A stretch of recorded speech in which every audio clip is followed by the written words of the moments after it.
Welcome to the Last Mile Profits videocast, the last word on the last mile. Modern Expo provides an integral ecosystem of screen-operated lockers, screenless autonomous solutions, refrigerated lockers, and even personal parcel lockers, powered by an in-house developed software. Well, brand is everything, Marek, and we've had some brand name changes over the years, some of which have worked, some of which haven't. We've got a couple of new ones, haven't we, to talk about here? Absolutely. Hello, Peter. Hello, everyone. Well, I spent over a decade of my life with Groupe La Poste, or specifically with Geopost, which was actually a pretty unknown brand that was quite important. So Geopost is the holding company for all the international courier businesses of Groupe La Poste.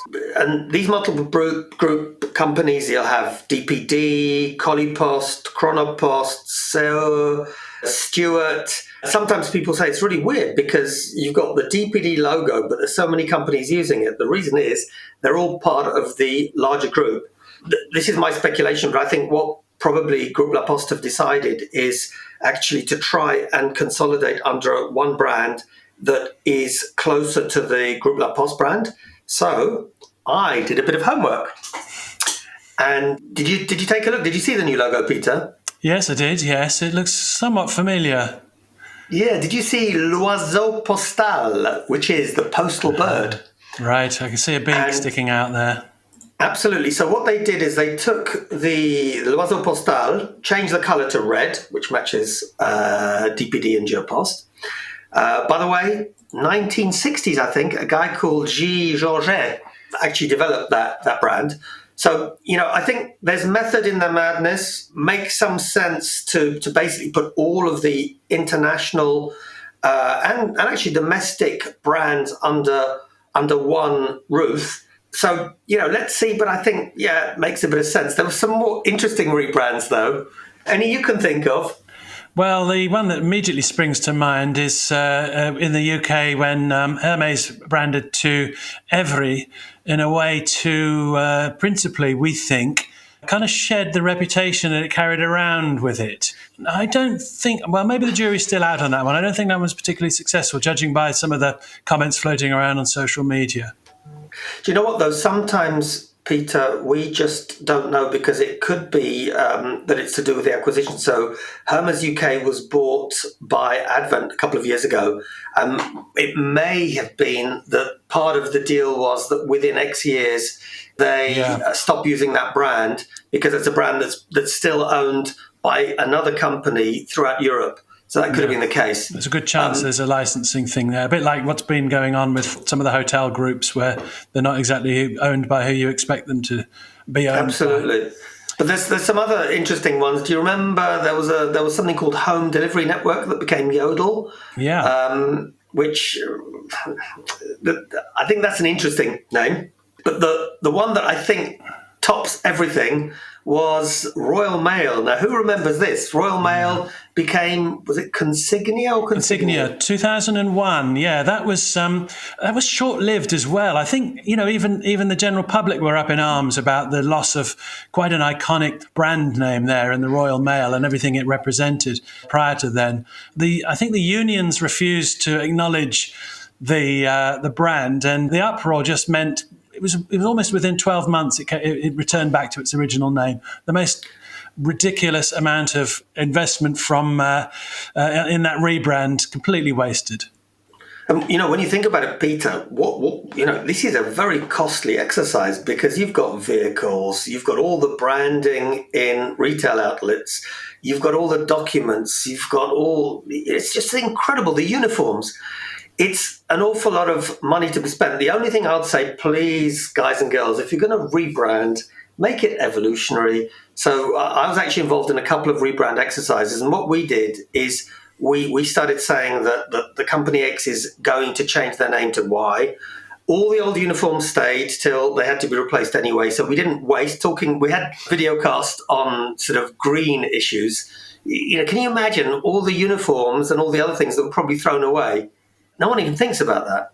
No, it's crazy. I mean, you've got, not only do you have all that infrastructural change as well, hardware, but you also have there's going to be an inordinate amount of money spent on publicising this change as well, the advertising around it, just the marketing of it.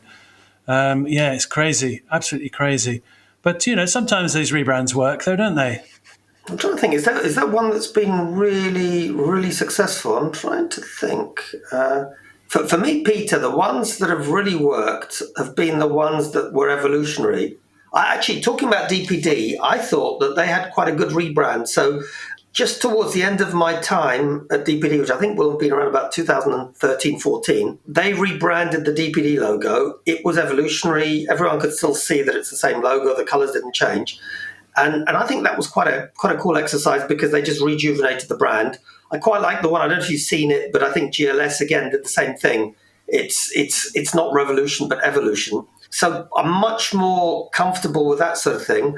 But, with the caveat that please, let's not destroy old uniforms and items until they can naturally be replaced. I don't think anyone will appreciate that. So have we lost DPD now for good? No, DPD stays as one of the important sub-brands. So DPD Germany, DPD Poland, DPD France. But as far as I understand, brands like SEO in Spain, Chronopost in France will continue to exist. Stuart for the express deliveries. Okay, good. Well, I understand DPD France has some issues around its literal translation into that language, which those viewers who are a little bit more keener on finding out about this can Google that for themselves. It's not for the ears and eyes of our podcast viewers, shall we say. Absolutely. Let's leave that one aside for now, Peter. But I think, it'll be interesting to see, what follows. I actually think that if you look at the industry, every now and then you get a rebrand. The one that I think hasn't really rebranded too much over more than 100 years is UPS. I think there've been some tweaks, but it's fundamentally the same brand. And there's some values that go with that as well. When you look at the UPS, the colours, they're so iconic now. And, the shape of the vehicles is even iconic. They've got themselves a really strong brand there. And I think it'll take quite a lot to, if they decided to tear everything up and start afresh, I think there would be uproar about that. Absolutely. I think that in that respect, I'm not always somebody that has been supportive of what those guys and girls are doing. But I think in terms of the brand, it's been pretty stable, pretty smart. There have been changes. The shield is new and more modern. But basically, it's very clear that it's an evolutionary change. So, let's see how it goes for Geopost Group and L'Oiseau Postal. Yes, indeed. Well, good news is that Last Mile Profits, we're not going to rebrand this year. We're staying as we are. We love it. But we'd be very interested to hear what your comments are. If you just let us know below and tell us what your favourite rebrands are, what the successful ones have been, and what you think the disasters have been. And looking forward to hearing what you have to say about that. Thanks for now, Marek.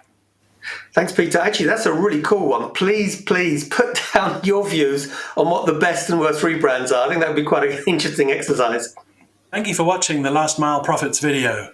For more free analysis of the last mile, please like, follow and subscribe below to ensure you are notified every time we upload new content.